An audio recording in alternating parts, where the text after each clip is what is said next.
So yan guys, nagda-dry shoot sila para masanay sila sa pagputok ng baril pagdating ng lab firing. Yan sila guys.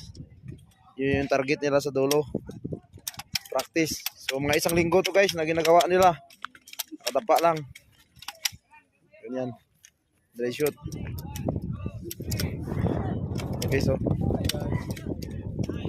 Sir! Sir!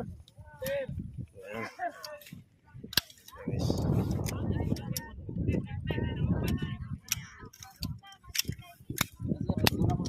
So marami sila guys, oh, paikot.